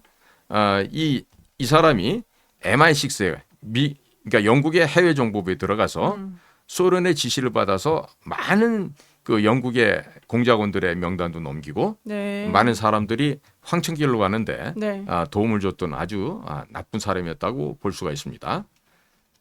그리고 또 존 케인 크로스라고 하는 자도 네. 나치 독일의 암호 체계라고 했던 그 애니그마 이런 걸 또 해독을 해서 네. 이것도 소련에다 넘겨주고 다 소련에다 예. 넘겼네요. 또 사실 있잖아요. 네. 당시 소련의 통치자는 스탈린이었었는데 네. 스탈린은 미국의 요즘에 그 오펜하이머인가 요즘 이번에 아카데미상 휩쓴 거 있죠. 네. 그 원자탄 만드는 네, 네. 얘기 아니에요. 미국의 원자탄 만드는 것도 소련에서 알고 있었어요. 바로 이런 간첩들 덕분에 네. 모스크바에서는 런던이나 워싱턴에서 무슨 일을 하고 있구나 이런 거를 알 수가 있었다고 네. 합니다. 자, 그래서 이와 같은 그 영국의 캠브리지 5인방 이런 사람들이 이제 소련에 간첩으로 이렇게 포섭된 걸 보면요, 쥐 때문에 됐다 이렇게 볼 수가 있어요. 자, 제가 쥐라고 하는 건 마우스, 네. 마이스도 쥐죠. MICE. 네. 이런 그 쥐 때문에 포섭이 된 거예요. 지금 이 쥐가 어떤 쥐냐고 보면 M, 마이스의 M, 머니의 머니, 돈, 아. 돈. 네. 그다음에 I, 그건 이데올로지입니다. 이념. 이념. 이념. 네. 그럼 C는 뭘까요? C는 compromising 혹은 coercion 해서 협박이나 coercion은 강제하는 거 아니에요? 약점 조성이죠. 그러니까 아. 그 사람이 어떠한 네. 취약점이 있으면 그걸 파고 들어요. 그래서 그걸 가지고 결국엔 상처를 내고 포섭하는 데 활용하는 거죠. 그럼 마지막으로 E는 네. 에고 혹은 extortion이라 그래서 자의식. 그러니까 얘네들이 네. 다들 공부도 잘한 엘리트란 말이죠. 네. 그런데 야, 영국보다 더 좋은 사회가 있잖아. 그 너희들이 생각하는 그야말로 평등한 세상, 누구나 다 잘 먹고 잘 사는 세상은 너희들처럼 산업혁명하고 이 편차가 있고 빈부의 차이가 있는 이런 사회가 아니고 누구나 다 평안하고 평등하게 사는 무산 독재, 즉 플로레타리아가 주인이 되는 무산 계급의 독재가 실현되는 네. 바로 소비에트야. 이 얘기를 하면서 돈과 가진 것을 이용하는데 이 당시에 이 사람들은 보면 너무나 자기들이 잘났고 똑똑했기 때문에 예. 이 사람들이 이런 아마 착각을 하지 않았을까 그런 평가를 할 수 있을 것 같습니다. 또 이렇게 들어갈 수 있었던 네. 배경이 네, 위장 전향을 네. 했었다고 하더라고요. 그렇죠. 예. 네. 그러니까 이 과거에 대학 시절에 공산주의 음. 활동을 했었으니까 네. 이 아예 이 아놀드 도이치라는 사람은 얘네를 소련을 이렇게 방문을 주선을 해서 그 소련을 보고 와서 소련을 막 이렇게 찬양하는 게 아니라 욕하게 하는 거예요. 그래야지 이제 예. 얘네가 전향한 것처럼 예. 보이니까. 근데 저희도 그러면은 예. 한번 생각을 또 예. 해볼 수가 있잖아요. 이게 위장 전향을 통한 어떤 정부기관의 침투.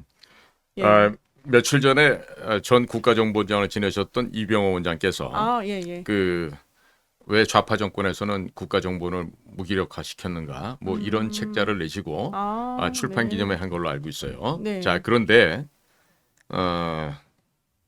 지금 제가 그 직장이라기보다도 뭐 저희들은 요원 생활을 했으니까 네. 그 기관에 가서 일하는 동안 제가 뭘 봤냐면 무슨 대학에서 무슨 학생 운동을 하거나 학생장을 했거나 네. 우리 선배들 기수 중에서도 네.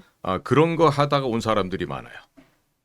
국정원에도요? 그럼요. 그러니까 걔들은 뭐냐 예. 학창 시절에 네. 학생 일을 하면서도 사실은 정보부 끈앞으로 뿌락지 활동을 했던 자들이에요. 밀정. 이중 스파이 밀정이지 맞아. 밀정. 응? 그러니까 네. 그런 사람들은 절대로 정보기관에 불러들이면 안 됩니다. 원래는 원칙적으로는. 그렇죠. 그 원칙을 제일 잘 지키는 데가 네. 이스라엘이에요.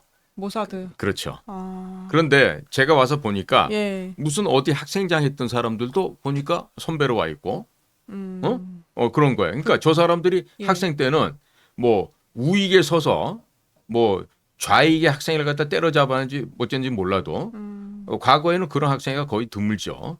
그렇죠. 그러니까 이제 학생회 간부를 하고 그랬던 사람들이 예. 들어와요. 어. 자, 그리고 어떤 경우는 네. 아예 소위 장학금이라는 명목으로 학창 시절에 정보기관에 돈을 받고 학교를 다녀. 정보부 돈으로 학교를. 그러니까 예. 그런 거는 가난해서 그런 건가요? 아니면... 아니죠. 가난해서 그럴 수도 있지만 네. 인성 자체가 탐욕스럽거나 또 가난하기 때문에 출세욕이 있는 아이들 중에 네. 그럴 수가 있죠. 그래서 뭐 이름만 되면 다 알 사람인데 예? 과거에 보면은 어느 그런 해가 있었더라고. 그 돈 주고 키워왔던 애들을 네. 특히 그때는 서울대, 연대, 고대 이런 데서만 뽑았어요. 공부 잘하는 애들 중에서. 네. 얘네들 5인방하고도 좀 격이 맞죠? 매칭이 되네요. 예. 그러고 그 아이들이 얼마나 출세욕이 불탔는지 몰라도 군대도 와가지고 정규화장으로 들어와서 1년만 우리 정규화장 1년 훈련하는데 그걸로 병역이 필하는 곳으로 마감이 된 거예요. 그러면 그때 시기가 70년대니까 70년대는 어땠냐면요. 68년도 1.1 사태가 나서 병생활들도 다 36개월 하던 세상입니다. 그때는. 네. 지금 뭐 18개월, 20개월 하지만은요. 네. 그때는 병으로 가다 36개월, 장교로 가다 36개월 그랬습니다. 아, 그러니까 예. 일반 다른 동기생들은 대학 4년 마쳐야죠. 군대 3년 해야죠. 기본 7년이에요. 그러네요. 근데 예. 군대가 앞뒤가 잘 안 맞으면 한 4년 걸릴 수도 있습니다. 그러면 네. 그런 동기생들보다는 한 4, 5살이 더 어린 나이로 들어와서 병역도 필하고 네. 꿀을 갖다 빠는 직장이 된 거죠. 응? 군대도 안 가도 되고. 네. 근데 또 그런 사람들이 승진은 또 빨리 돼. 왜? 아무래도 또 경력이 더 그만큼 쌓이는 거니까. 그런 남들 것도 군대 그런 가 것도 있을 때. 있지만 예. 학창 시절부터 빨대 역할, 아. 밀정 역할을 충실하게 했기 때문에 네. 어디로 가면 잘 되는지 알아. 예를 들어서 우리 공작관들처럼 네. 현장에서 뛰는 육군으로 말하면 특전사요원들 네. 이런 것들은 진급이 안 돼. 응? 네. 야전에 다니면서 죽을 고생은 다 해요. 그러면 그런 죽을 고생해서 어떤 결과물을 만들어 놓으면 네. 그 보좌관, 보좌원 하는 요런 자리에 앉아 있던 애들이 싹둑싹둑 잘라갖고 위에다가 보고하면서 나중에 보면 이놈들이 좋은 자리에 먼저 하고 진급은 먼저 하고 이렇게 되는 거죠. 응? 그러니까 지금 제가 우리 그 정보기관 네. 대한민국 역사를 보더라도 이런 학교에서 미리부터 돈 받아 먹으면서 소위 밀정 역할, 뿌락지 역할을 하다 들어와서 네. 정보기관에 있다 보니까 그 습성이 나이가 먹어도 안 바뀌는 거예요. 천성이에요, 그게 바로. 그게 바로 간첩질에 익숙한 밀정들, 이중 생활에 익숙한 아이들이 정보기관에 들어와서 있다 보니까 사실 우리나라 대한민국의 정보기관은 네. 오직 누구를 위해서? 국가와 국가를 국민을 위해서. 대통령이서가 아니에요. 예. 우리는 살아도 죽어도 우리는 국가와 국민을 위해서 목숨을 던진다지. 대통령을 위해서 목숨 던져라 소리 한 번도 교육과 훈련을 받아본 적이 없어요, 저도. 네. 그런데 이자들은 나를 위해서, 출세를 위해서 이런 일을 할 수 있는 자들이 와서 보좌관 짜리, 비서관 짜리 이런 것만 타고 다니면서 진급 빨리 하고 이러다 보니까 조직이 안 되는 거예요. 내 조금 이따 이제 모사드 얘기도 하겠지만 네. 모사드는요 네. 가장 힘들고 어려운 지역에 적국 지역에 나가서 활동했던 사람들. 그런 사람들을 위주로 인사도 먼저 해주고 진급도 먼저 시켜주고 월급도 한 푼이라도 더 준다고. 네. 근데 우리나라는 그게 아니라 예를 들어서 군대에 적응 못하는 육사 출신들이 정보부로 와서 탄탄대로를 걷어서 빨리 올라가. 빨리 올라가. 그 며칠 전에 뭐 책자 발간하신 이병호 전 원장도 우리처럼 정규과정을 하거나 해서 그 고된 훈련 받고 온 케이스가 아니야. 그냥 영어 좀 할 줄 안다고 영어 교관으로 왔다가 여기서 눌러 앉아고 미국에 워싱턴만 왔다 갔다 했던 사람이야. 그런데 그때 박근혜 정부 때 국정원장 하려고 인사청문회 하다 보니까 아니 자녀들 식구들 가운데 미국 시민권자가 왜 이렇게 많아? 아, 그런 또 경우가 있습니다. 아니 그러니까 예. 미국하고 도대체 무슨 관계였길래 애들이 다 미국 시민권자가 돼? 미국하고 굉장히 친밀했다는 얘기 네. 아닐까요? 저도 예. 미국에 사업을 하러 제가 수년을 다녔잖아요. 네, 지금도 미국 중부에 가면 내 회사도 있고 한데 날 찾아온 미국 정보부 애들이 있었어요. 와가지고 뭘 나한테 요청을 해. 네. 그래서 내가 보니까 수준들이 너무 안 돼서 내가 우리 신입 직원들 가리키듯이 좀 가르쳐줬어. 아. 이건 이렇게 하고 저건 저렇게 하고 이렇게 해라. 네, 네. 근데 나중에 내가 중국말 할 줄 아는지 테스트 하려고 네. 차이니즈 아메리칸을 데리고 와서 내 중국어 실력을 테스트를 하더라고. 그런 것도 아나요? 근데 그래서 하도 어이가 없어서 네. 중국말 다 해줬지. 그리고 네. 그 미국 애들 제껴두고 그 중국계 미국인이니까 예, 예. 걔보고 내가 그런 얘기를 해줬다고. 야 애들 전부 다 입에서 젖비린내가 나는데 쟤들 집에 가서 엄마 보고 엄마 젖 좀 더 먹고 그러래라. 내가 했지 딱 한국의 국정원 애들 보는 것 같은 느낌이 들어. 내가 그랬어. 응? 그래서 니들 이렇게 해가지고 무슨 비밀 활동을 해. 내가 너네들이 진짜로 남한에 있는 간첩들 속아내고 남한에 있는 간첩들 거기서 말하는 간첩단이 있어서 그 당시에 네. 2018년도니까 우리나라의 최대 간첩단이 어디예요? 청와대였다고. 그래서 그 간첩단들을 속아낼 네. 생각이 있으면 네. 내가 협조해 줄게. 뭐든지 네. 뭐든지 해줄게. 근데 얘는 그게 아니야. 나라고 하는 퇴역한 전직 공작관을 만나서 네. 뭘 이렇게 빼내서 보고서를 써가지고 진급하려는 것 같다라고 하는 짓거리가. 내가 그래서 협조를 안 해줘. 작가님을 통해서 그럼. 뭔가 한국의 정보를 그러니까 나는 하던 필요한 건 뭐냐면 해서 간첩단을 갖다가 발본색원하고 이 땅의 자유와 민주주의를 확립하는 게 더 중요하지. 네. 국가 진실이 뭐가 중요해요. 그 제가 그랬죠. 너희들 있지 않니? 아무래도 좀 더 훈련을 받아야 될 것 같아. 네. 날 갖다 교관으로 채용하면 내가 니들 교육을 시켜주마. 그리고 내가 웃고 말한 적이 있었는데 그러면서 그 사람들이 하는 얘기가 뭐냐면 영주권, 시티즌십, 주겠다. 시민권 이거 얘기를 하더라고. 아. 그게 내가 그랬죠. 여보게. 내가 지금 미국에서 비료 사업을 시작했어. 어? 그러면 이 사업이 잘 되잖아? 그럼 내가 여기서 미국에서 세금을 내. 그렇지 않아? 내가 외국 사람이라도 네네. 내가 비즈니스를 해서 영업이 생겼으니까 세금을 내고 당연히 너희 나라에 필요한 도움된 이론 일을 할 거야. 네. 그리고 난 이미 비자가 있어. 당당하게 내가 합법적으로 비자를 취득하고 와서 비즈니스 활동을 하는데 내가 니들한테 영주권 부탁을 왜 하니? 내가 그리고 시민권이 왜 필요하니? 어? 물론 시민권 하면은 귀가 솔깃해갖고 네. 뭐 애들하고 마누라하고 뭐 다 미국 시민 만들고 그런 것도 있겠죠. 이런 간특한 생각들 하겠지. 예. 그래서 외교부에 미국 시민권 애들이 얼마나 많아. 어? 국정원에도 미국만 가면 애 놀라가지고 그냥 발악을 하는 놈들이 있었어. 왜? 애가 미국 시민권이면 나도 나중에 뭔가 나이 먹고 네. 뭔가 좀 베네핏을 얻을 수 있지 않을까 이런 생각인데 이병호 씨 같은 경우는 가족들 중에 미국 영주권자 시민권자 너무 많아갖고 아. 그때 문제가 된 적도 있었다고. 네. 그러니까 다시 한번 정리하면 예, 예. 영국의 이런 그 초인류 대학 케임브리지 출신의 간첩들이 암약을 했잖아요. 네. 대한민국도요. 만약에 한다라면 서울대, 고대, 연대, 육사 이런 비교적 상류급들의 대학 출신자들이 예. 가장 많은 두더지로서 역할을 해왔을 것이고 그러나 다만 그들의 실체가 네. 아직까지 밝혀지지 않은 것은 우리 내부적인 모순과 결함이 있다. 그걸 개선하기 위해서 뭘 해야 되냐? 우리가 저 같은 경우는 과거 중국에 3년 근무를 하고 돌아와서 예. 감찰실에 가가지고 이 거짓말 탐지기를 테스트를 받아요.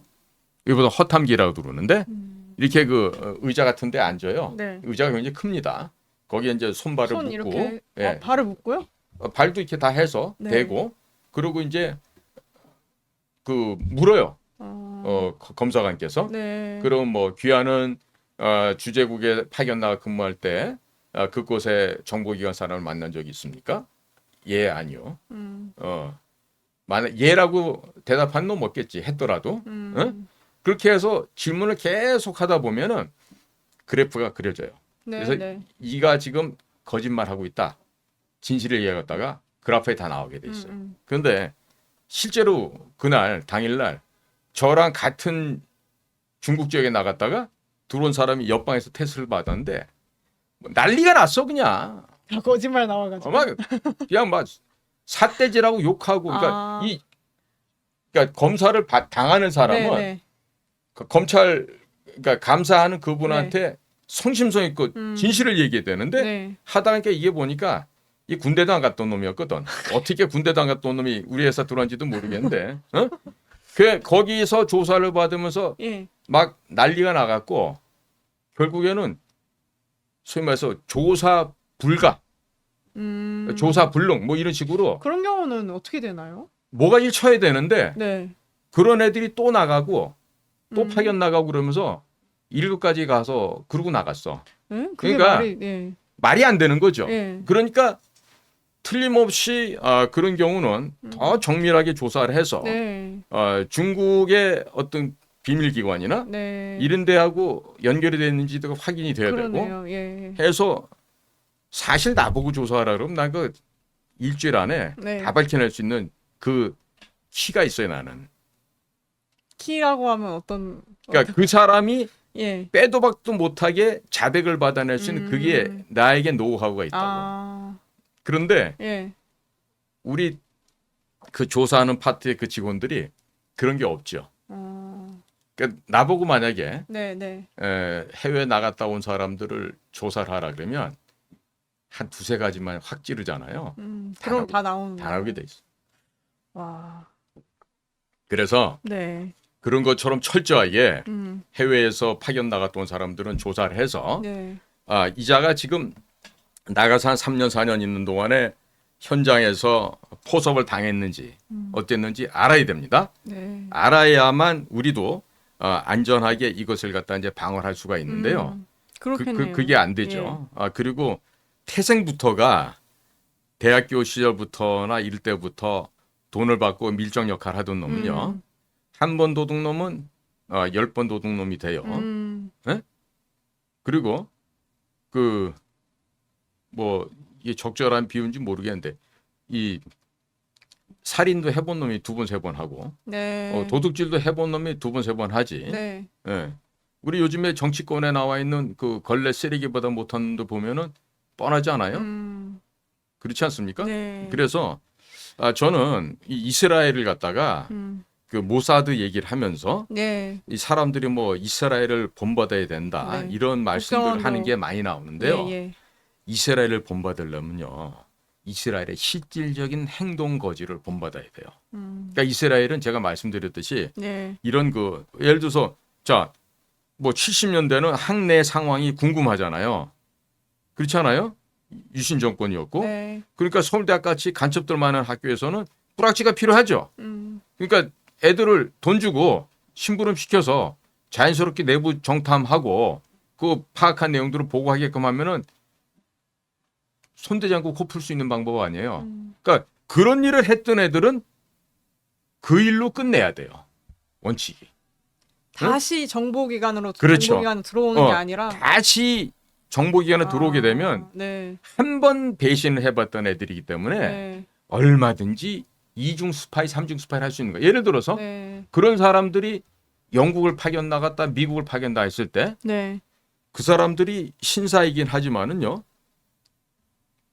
절대로 정보 첩보의 세계에서는 신사가 필요 없어요. 그러니까 예를 들어서 대학 시절부터 그런 식으로 살아오던 애들이 정보부 요원이 됐어요. 그럼 정보부에서 진급도 하고 해외도 파견 나가고 이렇게 나갔어요. 네. 자 그러면 아까 제가 뭐라 했죠? 마이스. 첫 번째가 돈, 머니예요. 네. 머니. 그다음에 두 번째가 이데올로기라 그랬죠? 네. 네. 그러니까 그 두 가지만 딱 상충이 맞아 떨어지잖아요. 그러면 얼마든지 미국의 협조자가 될 수 있고 영국의 협조자가 될 수 있고 또 러시아가 있으면 러시아 협조자 될 수 있는 거예요. 왜? 어려서부터 그 생활에 젖어 있거든. 네. 그래. 적당선에서 적당히 타협하고 보고하고 일하는 척하면 여기에 나와서 여기에 베네핏을 또 얻을 수 있고 본국이든 본국에 가서 또 베네핏을 얻을 수 할 있고 그러니까 정보기관을 하나의 돈벌이 수단으로 생각하는 거지. 가장 대표적인 게 필비 같은 사람들이라고. 네. 그래서 우리도 지금 뭐 국가정보원 개혁을 한다 어쩐다 뭐 얘기가 있는데 사실은 개혁이 필요 없어요. 네. 없애버리고 새로 만들어야 된다고. 응? 없애버려야지. 지금 저런 거 아니 그냥 돈만 꾹꾹 뜯고 삼키고 있는 공룡 같은 애들인데 응? 아니 선거제도 그렇게 난리를 쳐서 부정선거 난리를 쳐서 작년에 조사를 했잖아요. 우리 그 사이버 전문가들이나 그 방첩 전문가들이 네. 모든 걸 다 확인을 다 끝냈대요. 바깥 세상에다 알리고 위로 보고를 해서 대통령한테 들고 가서도 이거 선관위 혁파해야 됩니다. 해야 되는데 국장, 차장 지금 소위 간부라는 친구들이 네. 걔네들이 현업에 있는 과장, 처장들한테 야 나는 책임 못 지니까 네가 하려면 해봐. 이런 식으로 하고 있다는 거야. 아니 그러면 밑에 있는 하급 직원들이 미쳤어? 연금은 타도록 하고 나가야 될 거 아니야 걔네들도. 네. 지금 연금제도 바뀌어서 65세 돼야 나와요 연금도. 일찍 네. 나가봤자 뭐 연금도 못 받아요. 그러니까 죽으나 좋으나 싫으나 고우나 한 30년씩 붙어 있어야 그래도 한 60살 가까이 가서 한 몇 년 있다가도 받아야 되는데 그나마도 병 걸려서 죽어버리면 소용없는 짓이고 그래요. 그래서 지금 제가 봤을 때는 사실 선거도 며칠 안 남았지만 네. 사실 그 선거와 관련된 선관위 문제만 제대로 파헤쳤으면요. 지금 윤 대통령 저렇게 뭐 의사 증언할 얘기도 없고 한동훈이 같이 철없는 애들이 나와갖고 뭐 비상대책 맡을 일도 없어요. 그냥 네. 압승을 할 수가 있는데 그걸 안 한 거야. 아, 선관위만 제대로 조사를 해도. 그럼요. 거기다가 예. 문재인이가 북에다 넣은 게 USB 조사 제대로 하고 김정숙이가 꿀떡꿀떡 생긴 그 국정원의 특활비 네. 예? 드러난 것만 이제 200여 벌 아니에요. 거기다 깔맞춤만 하려고 핸드백까지 뭐 신발까지 액세서리도 있겠죠. 액세서리까지 하면은 한두 푼 들었겠어요. 제가 어린 줄 알았을 때 100억 원대로 돈을 지출했을 거라고 생각해요. 그거 왜 안 밝히냐고요. 아무리 뭐 당시에 대통령 검찰총장 사이라도 두 분 사이에서 무슨 밀약을 했는지 몰라도 이번에 이대로 가면은 필패지. 필패지. 그렇게 예측하는 분들 그럼요. 많죠. 예. 필패로 끝나면 다행인데 예. 그다음에 또 피치먼트라는 게 또 기다리고 있어요. 탄핵이라는 거. 그러니까 판단을 잘못하잖아요. 그러면 살려고 발버둥 치면 죽어요. 근데 죽고자 하면 반드시 삽니다. 그러니까 그런 평범한 진리를 용산에서는 모르는 것 같더라고. 그러니까 이 사람들도 보면 네. 나중에 시간 나실 때 아마 많이 조사해 보셨겠지만 이자들의 말로를 보시라고. 하나같이 아, 어떻게 돼? 좋지가 않죠. 예. 그렇죠. 비참하게 끝나요. 네, 비참하게 끝납니다, 진짜. 누구 하나 그러니까 그게 뭐냐? 인광은 뭐예요? 응? 조국을 배신하고 네. 물질에 눈이 어두워져서 또 이념에 도취돼서 자기가 똑똑하냐? 네. 서울대학교에 출신 애들이 가장 큰 맹점이 뭐냐면 지가 제일 잘났다고 생각하는 거야. 그렇기 때문에 내가 가는 길은 진리다. 내가 가는 길은 진짜 진리다. 확실히 예. 이번에 있는 한동훈 것 씨 보면 그렇잖아. 1980년 같은 한동훈이 자네가 유치원 다닐 때인데 네가 알기는 뭐를 알아. 그리고 거기에 대해서 고민 있게 성찰해 봤나? 공부해 봤나? 그런 것도 안 해본 애가 나와갖고 그러는 거야. 내가 이제 차라리 그래서 똑같은 특수부 검사라도 금융감독원에 있는 이복현이 좀 본받으라 그랬어. 이복현 금융감독원장 보잖아요. 예, 예. 얼마나 신중하고 예의 바른지 몰라요. 아. 그런데 이복현은 무슨 차이가 있나 봤더니 그 친구도 그 굉장히 부잣집 아들이에요. 아, 그래요. 학창 시절에 그 시절에 네. 90년대 초반에 승용차 자가용 몰고 다니면서 그 당시에 레탑을 썼다고 걔네들 동료들이 얘기하니까 오. 응? 예. 한동훈보다 1년 선배되거든. 이복현 금융감독원장이. 네, 근데 우리 이복현 검사 보면은 뭐 어찌됐든 간에 일단 겉으로 드러나는 모습 보면 굉장히 말도 신중하게 하고 예절 바르고 그런데 이 한동훈이는 너무 가벼워. 요즘에 예, 좀 그런 그러니까 이제 여론들이 많이 생기고 있긴 불과 하더라고요. 몇 달 사이에 예. 그렇게 국회에서 야당 의원 상대로 싸움 잘하고 우리의 호프다, 희망이었다 하는데 그랬었죠. 요즘에 한동훈이는 그 우파 진영에 있는 사람들은 극우라고 표현을 하면서 그러면서 그거는 그쵸. 예. 한줌도 안 되는 극우 세력들이라 예, 그래요. 한줌 그거. 예, 예. 그런데 정광훈 목사님 내외도 당원이 700만이라는데 700만이 그게 한 예. 줌도 안 된다 그러면 곤란하죠. 그쵸. 예. 예, 그런 것 그렇죠. 같아요. 예. 네. 예. 그래서 예, 소련에서도 그러니까 네. 소련을 위해서 되게 충성을 다했는데 네. 소련에서도 네. 아까 말씀하셨던 것처럼 배신 한 번 이렇게 배신을 한 사람들이잖아요. 네, 그래서 네. 요직에 안 써주고 그렇게 네. 비참하게 다 그럼요. 끝났다고 네. 하더라고요. KGB에서도 그냥 그렇게 하고. 소련 KGB는요. 예. 사실 좀 더 냉정하게 표현한다면 모사드와 걸맞을 정도로 네. 철저한 정보기관이에요. 음. 거기 출신이 지금 블라디미르 푸틴이라고 푸틴 있잖아요. 대통령도. 푸틴 보면 걸어갈 때도 보면 한쪽 팔 안 움직이는 거 아시나요? 그건 왜 그런 건가요? 몰랐는데. 예. 한쪽 팔만 흔들어요. 한쪽 한 손 안 팔을 딱 움직이고요? 붙이고 있어요. 그게 뭐냐면 예. 항상 네. 몸에 휴대하고 있는 무기를 갖다 끄집어내기 위한 최단 시간이죠. 아, 손 흔드는 것도 그러니까 손 흔들다가 네. 타이밍이 못 꺼낼 안 수도 맞으면 빨리 있으니까. 못 뽑잖아요. 네, 네. 그러니까 네. 오른손잡이 같으면 아, 그 푸틴 걷는 거 보세요. 제가 본 게 맞다라면 오른팔은 거의 안 흔들고 네. 왼팔만 흔들고 제가 한쪽 팔만 흔들어요. 아, 네, 네. 그러니까 그 한쪽 팔은 뭐냐면 유사시에 안에 몸에서 지니고 있는 무기를 네. 가장 빠른 시간 내에 꺼내서 활용하기 위한 하나의 방편인데 그게 몸에 배어 있는 거예요. 거기다가 푸틴 같은 사람들도 보면요. 네. 독일어를 독일 사람보다 더 잘해요. 음. 모르셨죠? 푸틴이 예. 예전에 그 메르켈 여자 총리 있었잖아요. 네네. 독일에. 둘이서 독일어로만 얘기해. 응? 통역 없이. 예. 그러니까 그 정도로 KGB 요원들이 거기도 우수한 또- 미국의 요원들이 우수한 것처럼 예, 예. 걔네들도 몇 개국씩 해요. 음. 그래서 네. 이 덕목에서 우리가 오늘 이제 케임브리지 5인방을 이제 살펴봤잖아요. 예. 그러면 우리가 과연 저런 걸 갖다가 영국의 어떻게 보면 오욕의 역사고 창피한 역사인데요. 예, 그렇죠. 예. 우리도 저러한 역사가 우리나라에 생기지 않게 하려면요. 음. 제가 방금 전에 말씀드렸듯이 우리 자체적으로 정화작용도 해야 되지만은요. 앞으로가 더 중요합니다. 앞으로 더 중요합니다. 왜 그러냐면 예. 이 모사드랑 훈련 받았던 사람들 얘기를 한번 들어보잖아요. 네. 왁자지껄 막 떠들어요. 그리고 위아래도 없는 것처럼 보여. 그런데 어떠한 중요한 건을 놓고 회의할 때 보면 9명이 A 방향으로 가고 한 명이 B 방향이 옳다고 했을 때도 이 사람의 얘기를 귀담아 듣는 거야. 응? 그다음에 무슨 일을 해도 네. 캡틴이 네. 늦게까지 남아서 내일 아침 준비를 하고 젊은 요원들은 먼저 쉬게 하고 그 왜 당신이 캡틴이고 팀장인데 이걸 네, 하냐 네. 물으면 쟤들은 내일 활동을 많이 해야 되고 나는 활동량이 좀 적으니까 네. 내가 우리 후배들 해서 이 정도 내 서비스 해야 된다고 생각하지. 근데 우리나라는 안 그렇지. 한 번은 내가 워싱턴에 나가 있었을 때인데 예. 모 국의 국장이 왔어. 자기가 여수 갓김치를 겁나게 좋아한대. 보니까 출신이 또 라도야. 예, 예. 어? 예. 그래갖고 외교 행랑으로 예, 예. 그 라도 특산 김치를? 여수 갓김치를 공수에다가 먹더라고. 내가 그래서 참,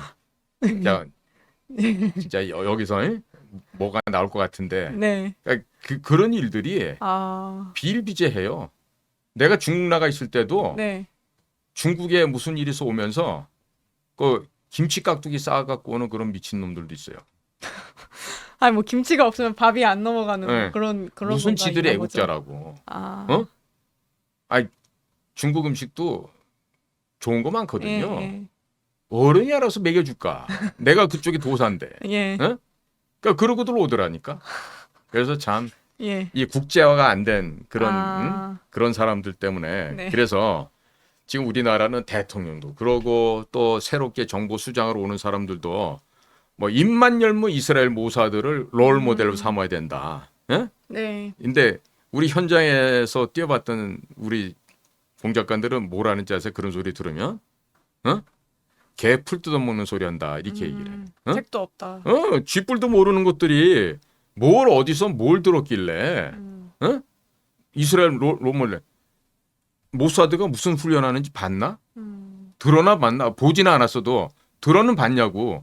아니거든. 네. 하다못해 있잖아요. 담력이 약한 애들은 낙하산 못 타요. 그래서 정신을 잃어버리기 때문에 착지할 때 다리를 사뿐하게 풀어먹어. 떨어지면서 그냥 옆으로 굴러주면은 네. 기분 좋게 떨어지거든요. 네. 저는 타보니까 내가 타봤던 놀이기구 중에 최고로 재밌는 게 낙하산이야. 그런데 네. 그걸 왜 마다해? 나는 그냥 에브리데이 1년 360 그것만 타라도 타겠더라고. 예. 너무 재밌어서. 예. 그런데 그거를 겁을 내는 애들은 떨어지는 순간에 다리를 저절로 켜져요. 예, 예. 1, 2, 3, 4 하면 딱 켜져요. 그런데 그 1, 2, 3, 4 동안에 하고 정신을 잃는 거야. 기절을 해버리는군요. 아. 그러니까 그냥 매갈 없이 떨어지니까 다리가 부러지지. 아. 그랬던 사람이 우리 국정원장 하셨던 이종찬이라는 분이 있거든. 그러니까 내가 그분 그 다리 부러진 얘기를 했다고. 네. 어? 네. 뭐 자기를 갖다가 뭐 명예훼손을 했다고. 아. 고발을 한다 어쩐다는데 이제 기다리고 있어. 고발장 날라오기를. 응? 아. 아, 그 다리 부러진 사례가 왜냐면 또 거기 사례였군요. 우리 아버님이 군인이셨기 때문에 네, 네. 아버지 그 친구분, 네. 동료분 중에 그 정보사에 정말 그 이름을 날리던 그런 그 어마어마한 네. 인간 병기가 있었어. 그분이 우리 중앙정보부 창설기 때 네. 이종찬 씨가 정규과정 1기로 왔었는데 대위로 네, 네. 그 우리 정규과정 선배님들을 훈련을 시켰던 분이시거든. 그래서 내가 훈련을 마치고 이제 당시 대전에 살고 계셔갖고 대전 국립묘지 가면 이제 우리 아버님이 영면에 계시니까 예. 아버지 묘소에 가서 이제 참배하고 돌아 나온 길에 그분을 이제 찾아뵀더니 그런 에피소드를 들려주면서 야, 니는 종찬이처럼 살지 말해. 뭐 이러시더라고요. 그래서 내가 여기서 구체적인 얘기 다 하면 네네. 이종찬 씨 좀 창피하니까 예. 그런 얘기는 안 하고 네. 그래서 이종찬처럼 살면 안 된다는 거는 우리 또 다른 아버님으로부터 내가 배웠죠. 네. 자, 그래서요. 예. 이런 그 모사드 일을 갖다 우리가 흉내를 내잖아요. 그걸 배워야 된다잖아요. 근데 지금 보면 안타까운 게 국정원금 어디 있는지 알아. 옛날 같으면 남산. 그럼 무시무시한 남산에 끌려가면 뭐 죽는다. 네. 이렇게 돼 있었고 지금도 보면 뭐 국정원 그럼 뭐 어디 있다 이런 게 웬만한 기자들은 다 알 정도로 그렇게 뭐 일반인은 모른다 하더라도 네. 기자분들 정도 되면 웬만큼 다 알고 막 이래요. 자, 그래서 우선적으로 이 국가 비밀 정보기관은요 존재 자체를 파악할 수 없게끔 해야 됩니다. 존재 자체가 있는지 없는지도 모르게 해야 돼요. 자, 그러기 위해서 첫 번째로 해야 되는 게 이 조직 자체 네. 구성원 멤버들부터 시작해서 모든 것을 존재하지 않는 조직으로 보이지 않는 조직으로 만들어야 돼요. 철저하게 은닉을 시켜놓고 그렇게 개선해야 된다는 거예요. 얼마 전 어떤 선배님 전화 와서 그래요. 야, 최공작관 너 후원을 좀 해주고 싶어도 말이야. 자네가 말이지 나와갖고 몇천 명 목을 자르다 그러고 말이야 없애버린다고 그러니까 예. 고향집에다 너무 독한 소리를 써서 지원을 못 해준다 그러는데 그래서 내가 아니 그런 분들 같으면 그런 지원 안 해주셔도 된다고 그거 없이도 내가 연금을 200만 원이 내봤는데 내가 왜 못 사냐고 걱정하지 마시라고 예. 도와주지 말라고 그랬어요. 자, 존재하지 않는 조직 보이지 않는 조직 만들어야 되잖아요. 두 번째 이스라엘에 가면은 모사드는 키돈이라는 조직이 있어요. 키돈 조직이 되기 위해서는요 중고등학교 과정을 거치면서도 가장 엘리트 선발이 돼야 돼요. 그게 탈피오렛이라는 제도가 있고 네. 그 탈피오렛을 거쳐서 걔들은 군대부터 먼저 갑니다. 그래서 군대 가서 우리로 말하면 육군 특수전사령부 검은 베레모 아니면 저기 청색 베레모를 쓰는 해군 특수전여단 UDT-C라는 데가 있어요. 그런 과정을 하늘에서 바다에서 사막에서 다 겪어요. 그렇게 해서 가장 우수한 요원들이 군을 마치잖아요. 그러면 이스라엘의 최고 대학이 어디냐면 히브리 국립대학이라는 게 있어요. 예. 그런 데를 가서 물론 지적 능력이 되기 때문에 가기도 하지만 네. 국가에서 배려를 해서 히브리 대학 가서 공부를 하면서 이공계관 애들은 바로 어떤 그 소위 그 벤처 캐피털을 만들고 자기들이 그 기술 개발해서 세계 최첨단의 군사 장비란 연결된 그런 과학 회사를 만들어요. 그다음에 문과 계통들도 네. 가장 극상의 체력과 정신력과 많은 외국어를 가능한 애들이 모사드에 가는데 그렇게 해서 모사드 내에서 다시 출연한 정예 모사드가 바로 암살 조직 키돈이라는 조직입니다. KIDON. 네. 그 키돈 조직에 들어가게 되면요. 그야말로 상상을 초월하는 훈련을 또 받습니다. 그 요원들은요. 딱 사람을 보고 저 사람은 어느 부에 몇 센치 깊이로 찔러버리면 한숨에 죽일 수 있겠다라는 걸 배워요. 그리고 실제로 네. 돼지나 이런 가축을 갖다 놓고 네.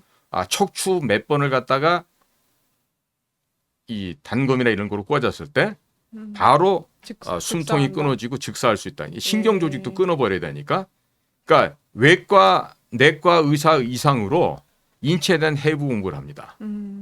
그래서 극상의 특급 요원들, 우리로 같으면 해군 특수전여단의 특예급들, 실팀들, 네. 아니면 우리 특전사의 707 특임단이라든지 이런 식의 가장 베스트 엘리트 오브 더 베스트 엘리트들이 가는 데가 키돈이라는 암살 조직인데 이거 우리도 만들어야 돼요. 쓸 데가 반드시 있어요. 국정원 그럼요. 안에 네, 암살 네. 조직을 예. 반드시 그게 있어야만 네, 네.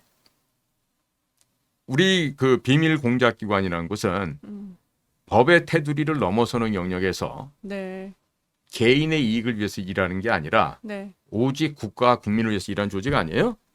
그렇기 때문에 네. 그런 엘리트 암살 조직, 보이지 않는 인비저블 엘리트 조직을 만들어서 음. 반드시 그 단 한 번의 기회가 있을 때 그걸 써야 됩니다. 음. 네. 그리고 또 추가적으로 해야 될 거는요. 예산을 갖다 지금 인력과 예산을 지금보다 뭐 10배씩 늘려라 그런 이런 얘기도 있는데요. 네. 저는 좀 의견을 달리하는 게 인력과 예산을 똑같이 10배 늘릴 게 아니라 예산만 늘리면 돼. 네? 인력은 인력은 그대로고요. 지금보다도 더 줄여야 된다고 생각해요. 아. 자, 왜 그러냐면 우리 공무원 조직들 쓸데없이 앉아서 놀고 먹고 자고 쉬는 애들 너무 많죠? 음. 필요 없어요, 그렇게. 그러니까 정보기관도요. 소량의 소수의 엘리트들과 그들을 서포트하는 지원 파트만 놔두고 나머지 것들은 필요가 없다고 저는 생각해요. 그리고 예를 들면 이런 겁니다. 얼마 전에 그 외교부 출신인 천영우 씨가 우리나라 국방 예산의 1%만 전용을 하게 되면은 북의 인권을 돕고 북한의 자유를 심는 일에 쓸 수 있다. 네. 이런 주장을 하시던데 상당히 옳은 말씀이라고 나도 네. 전폭적으로 동의를 하지만 실질적으로 그런 북한 지역을 자유화, 민주주의로 변화시키는 작업도 중요한데 네. 그것을 정말 액티베이션을 하려 그러면 북에서 파견 나오는 0.01%에 해당하는 극소수들을 우리 편으로 만들어야 돼. 그게 누구냐? 해외 나와 있는 외교관, 해외 대사관에 파견 나와 있는 국가 보위성 직원들, 우리로 치면 국정원 직원들이에요. 네. 그다음에 무역 일꾼으로 나와 있는 소위 장사꾼으로 위장되어 있는 특화되어 있는 요원들. 근데 과거 같으면 북에 대남 공작 파트 중에서 35호실이라는 게 있었어요. 네. 지금 39호실은 비자금을 관리한대지만 35호실은 과거에 대외정보조사부라는 이름도 가졌듯이 이 사람들은 진짜 북한에서도 엘리트 중에 엘리트들만 뽑아서 외국어도 잘하고 싸움도 잘하고 총도 잘 쏘고 독침도 잘 찌르고 네. 그다음에 뭐 무역이면 무역, 장사면 장사, 연애면 연애, 스포츠는 스포츠 만능으로 할 수 있게끔 요원이네. 북에서 그죠? 훈련받은 예. 그런 요원들이에요. 그러니까 걔네를 상대로 포섭을 하면 돼. 예를 들어서 제가 제 경험을 하나 얘기해 드리면 제가 중국 대사관에서 근무할 때요. 네네. 물론 그때 백색 신분으로 나가 있었는데 제가 추적하던 35실 요원을 드디어 찾아냈습니다. 몇 년을 쫓았어요. 예. 만났죠. 퇴역한 경찰 간부다라고 얘기를 하면서 얘기를 하는데 나중에 결정적인 그 사람이 북에서 왔다는 또 다른 사람과 찍었던 사진을 딱 제시를 하면서 이 사람의 피부치를 찾습니다. 도와주십시오. 그랬더니 얼굴이 새까맣게 급변하더니 바르르 떨면서 욕을 하더라고요. 그래서 제가 그랬죠. 앉아. 얌전히 앉아. 그리고 너를 위해서 내가 생명보험증권을 갖고 왔는데 네. 이렇게 무리하게 하면 안 되지. 그랬더니 더 길길이 날뛰더라고요. 아, 네. 그래서 제가 방송이라서 얘기하기는 좀 그렇고 네, 네. 소리를 확 지르면서 눈 깔아 이놈 자식아. 그러면서 네. 여기서 한 번만 더 까불면 진짜 너랑 나랑 오늘 여기서 사생결단 할 수도 있어. 그러니까 내 말 잘 들어. 네. 도와주려고 할 때 도움을 받고 귀순해. 까불지 말고. 모든 거 배려해 줄 테니까. 그랬더니 이 자식이 당성이 투철했는지 아, 네. 거기서 뛰쳐나갔어요. 그다음부터 내 전화를 안 받아. 네. 그런데 그렇게 노출이 됐으면 한국에 들어오면 될까요? 안 될까요? 안 안 되겠죠? 네. 근데 이 자식이 한국에 다른 신분을 만들어서 네. 한국으로 온 거예요. 근데 내가 2011년도에 네. 그 참 불합리한 조직 속에서 더 이상 있을 수 없어서 내 스스로 내 손발을 자르고 난 자발적으로 자퇴하고 나온 사람이에요. 뭐 잘린 게 아니라 네. 더 이상 여기 있다 내 양심을 속이겠구나. 아, 국정원을 응. 그 당시에. 예. 그 꿀 빠는 직장인데 네. 가만히 있어도 월급 따박따박 나오고 네, 네. 어디 가서 이거 개패, 네. 개마패 꺼내갖고 이거 행세도 할 수 있고. 네, 네. 근데 제가 버리고 나왔죠. 왜? 내가 거짓말 한다거나 양심을 속이고 살 수는 없는 일 아니에요? 그래서 나왔어요. 근데 나오면서 내가 후배들한테 그 35호실에 관련된 자료를 다 주고 얘는 100%니까 잡아라. 네. 그리고 중국 사람이라고 지가 거짓말하면 나를 데려다가 통역을 시켜라. 내가 걔가 북한인이라는 걸 내가 입증할 테니까. 그러더니 내가 다른 기업에 다니고 있는데 거기도 또 우리 후배들이 찾아오기도 하고 네. 몇 번을 확인을 하는 거야. 몇 년에 걸쳐서. 아, 그 그래서 사람 북한 사람 맞냐고. 네. 그래서 맞지. 뭘 따져. 응? 그랬더니 박근혜 대통령 시절에 잡았어. 근데 그렇게 해서요? 잡았는데 예.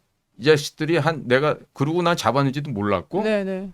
내가 박근혜 대통령 그렇게 영어의 몸이 되시고 나선가 걔들한테 전화를 해서 야 그거 어떻게 됐니 그랬더니 잡았어요 그러더라고. 근데 왜 나한테 얘기 안 하니 그랬더니 뭐 우물물해. 이미 진급하고 상금 타먹고 훈장 받고 다 했어 지들은. 응? 그거 갖고. 내가 그걸 나한테 안 나눠줬다 해서 기분 나쁜 게 아니라 네. 내가 그 많은 애들 중에서 십수년을 고생해서 쫓았는데 네. 이 간첩 하나 잡으려면 10년 이상 걸린다는 게 그래서 그래요. 응? 그래서 거저 내가 떠다 먹여준 걸 갖고 네. 잡았으면은 그래도 인사라도 인사 한 번이라도. 선배님 예. 감사합니다라고 해야 되는데 예. 얘들이 그게 없어. 그 국장이라는 자식도 똑같은 놈들이야. 그런데 더 기가 막힌 건 내가 통역 안 필요했니? 그랬더니 네. 하는 얘기가 선배님 딱 우리가 제압했거든요. 네. 그랬더니 묻지도 않았는데요. 북에서 왔수다 그러더래. 아. 예? 그러면서 중국말로 안 하고. 죄송합니다 그러더래. 예. 그래서 너무 쉽게 끝났대. 자 이런 거예요. 네. 그러니까 정예로운 요원을 갖다 양성을 해서 그렇게 해서 가지면은 돈을 충분하게 쓸 수가 있습니다. 현재 예산만 갖고도. 네. 그러니까 거꾸로 우리 천영우 씨도 얘기했지만 저는 우리나라 국방 예산이 59조 4천억인가 그런데요. 1년 360으로 나눠보면 하루에 한 1,500억 원 정도 됩니다. 그러면 1,500억 원이 열흘이면 1조 5천억이죠. 그렇죠? 그러면 한 달까지도 안 가. 그냥 열흘치 국방 예산의 열흘치 1조 5천억만 주면은 내가 지금 현직에 있는 애들 겁이 나서 북한 애들 못 만나겠다 그런 애들 많을 거야. 그러니까 우리 때는 예. 겁 없이 가가지고 직접 문 두들겨서 만났어. 나는 그런 짓도 여러 번 해봤어요. 네. 길 가다가 빠지다니면서 여봐 잠깐 와봐. 북에서 왔어? 예. 어? 애들 기겁하지 걔들은. 근데 나는 대한민국 요원이야. 내 뒤에는 대한민국이 지켜주고 있어. 네. 설령 내가 총을 맞거나 독침에 찔려 죽는다 하더라도 나는 그럼 국립묘지가 아버지 옆에 묻히면 돼. 뭐가 겁나. 당당하게 나가서 네. 직접 다이렉트로 접촉을 시도하죠. 그럼 되는데 지금 애들은 못할 거야. 그러면 나하고 현재 퇴역한 우리 공작관들 중에서 그야말로 전설들이 몇 분 계시거든. 네. 그런 분들을 좀 기용하는 게 그럼 맞다는 우리가 가서 예, 예. 대사 애들이라 봤자 뭐 그 자식들 뭐 50대인데 응? 야 이리 좀 와봐 해서 재미교포 행세하면 되잖아. 그럴 때는 호주 교포나 해서 사업하려고 왔다 그러고 가서 뭐 딴 거 있어요 얘기하다가 잘하자. 현금으로 한 100만 불 정도 딱 현찰로 주면서 응? 야 이거 선수금이야. 다가 아니고 착수금이다고.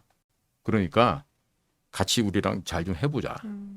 이미 북은 끝났거든. 응? 이미 망할 거라는 거 북쪽에 당 간부들도 다 알고요. 군부에서도 다 알고 그래요. 그러니까 지금 거기에 대한 대비를 우리가 해야 되는 겁니다. 네. 예. 네, 오늘 그래서 이 캠브리지 음. 5인방 이야기를 살짝 곁들여서 현재 우리가 어떻게 지금 격변하는 이 상황들을 대비를 해야 그렇죠. 되는지까지를 얘기를 해주셨고 뭐 네. 마무리로 혹시 또 다른 말 하고 싶으신 말 있으실까요? 우리는 무엇보다도요. 예, 예. 여러분들 지금 자유롭게 사시죠.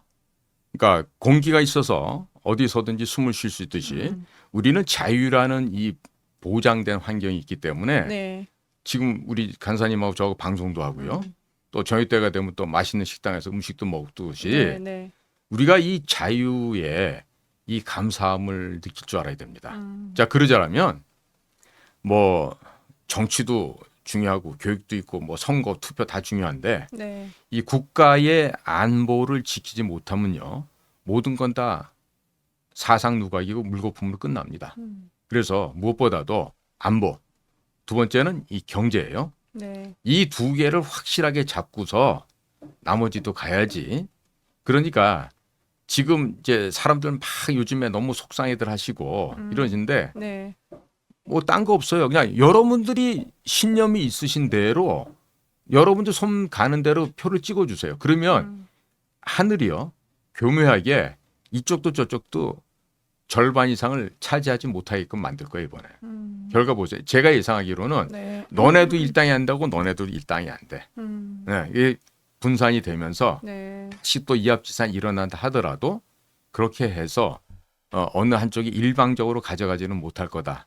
이런 예상을 하니까 네. 너무 그런 그 정치에 매몰돼서 그것 때문에 막 이렇게 영향받지들 마시고요. 네. 그냥 늠름하게 우리 각자가 생각하는 소신이 있잖아요. 그리고 자기 지역에서 정말로 일 잘해주는 사람이 있을 거 아니에요. 그렇게 해서 그런 분들한테 주고 또 굳이 비례대표도 그래요.